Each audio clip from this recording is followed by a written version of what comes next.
નમસ્કાર, આપ જોઈ રહ્યા છો નેશન પ્લસ ન્યૂઝ. હું છું આપની સાથે હેતલ ભગત. વડોદરાના વીર સાવરકર મેમોરિયલ સેન્ટર દ્વારા વીર સાવરકર આત્મબલિદાન દિવસ નિમિત્તે વ્યાખ્યાન યોજવામાં આવ્યું હતું.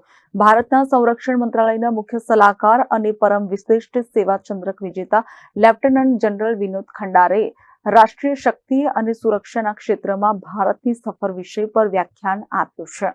વીર સાવરકર મેમોરિયલ સેન્ટર દ્વારા આયોજિત શસ્ત્રોથી સુરક્ષિત રાષ્ટ્ર વિષય પર યોજાયેલ વ્યાખ્યાન માળામાં ભારતના સંરક્ષણ મંત્રાલયના મુખ્ય સલાહકાર અને પરમ વિશિષ્ટ સેવા ચંદ્રક વિજેતા લેફ્ટનન્ટ જનરલ વિનોદ ખંડારેએ પ્રાચીન ભારતીય સંસ્કૃતિ અને સુરક્ષા સંબંધિત ચર્ચા કરી હતી. વીર સાવરકરના માતૃભૂમિ, બલિદાન અને રાષ્ટ્રપ્રેમની ભાવના સાથે વર્તમાન ભારતની સુરક્ષા સંબંધિત ચર્ચા કરતા બાહ્ય સુરક્ષા સાથે આંતરિક સુરક્ષા પર ભાર મૂક્યો હતો. આ માટે સૌથી નિર્ણાયક રાજનીતિક સ્થિરતા છે, જેથી દેશના વહીવટમાં સ્થિરતા અને આંતરિક શાંતિ જળવાય. આ વિશે ભાર મૂકીને લેફ્ટનન્ટ જનરલ વિનોદ ખંડારેએ પોતાના વક્તવ્યમાં અગાઉની ભારતની વિદેશ નીતિઓની નબળાઈઓ છતી કરી હતી. કારગિલ યુદ્ધ, ડોકલામ ગતિરોધ, ચીન અને પાકિસ્તાન યુદ્ધની તાજી કરી હતી. તો બીજી તરફ તેમણે જણાવ્યું છે કે વીર સાવરકરના માતૃભૂમિ અને તે માટે બલિદાન અને રાષ્ટ્રપ્રેમ જરૂરી છે. બાહ્ય સુરક્ષા સાથે આંતરિક સુરક્ષા પર ભાર મૂક્યો હતો.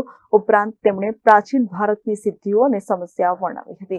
સાથે ભારતને કઈ રીતની સમસ્યાઓથી સાવચેત રહેવાની જરૂર હોવા પર ભાર મૂક્યો હતો. યુવાનોને ડ્રગ્સથી દૂર રહેવા જણાવ્યું હતું. इसी में एक और चीज आती है डिप्लोमेसी. डिप्लोमेसी मतलब जो विदेश मंत्रालय काम करते हैं उसको डिप्लोमेसी कहते हैं. हम लोगों ने उस समय ज़्यादा भरोसा किया कि संयुक्त यूनाइटेड नेशंस पे हम जाएं और वहाँ से हमको न्याय मिलेगा. ये आप जान लीजिए कि जो देश कमज़ोर होगा उसको न्याय कहीं से नहीं मिलेगा. आपको खुद मजबूत होना होगा. जो उस समय हमारी ज़मीन गई वो आज तक हमारे पास नहीं आ पाई. चलिए उससे आगे चलते हैं. 1962 के हम आज़ाद हुए. हम स्वतंत्र तो वैसे ही होने वाले थे, लेकिन हमारा विभाजन हुआ और विभाजन होने के बाद पाकिस्तान ने हमारे ऊपर इमीडिएटली हमला किया.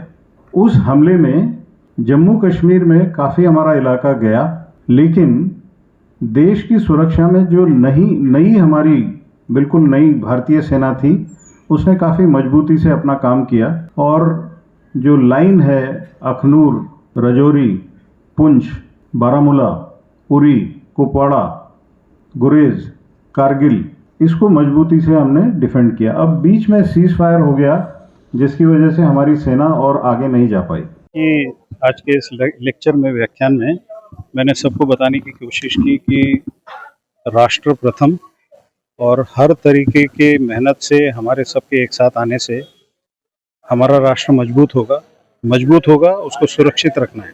अगर हम बोल रहे हैं विकसित भारत और अगर हम उसको सुरक्षित नहीं रखेंगे तो हम दोबारा गुलाम बनेंगे.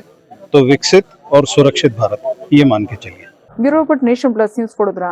સમાચારોના સતત અપડેટ મેળવવા માટે અમારી નેશન પ્લસ ન્યૂઝની યુટ્યુબ ચેનલને સબસ્ક્રાઇબ કરો, બેલ આઇકન દબાવો અને જોડાયેલા રહો ફેસબુક, ઇન્સ્ટાગ્રામ અને ટ્વિટર પર.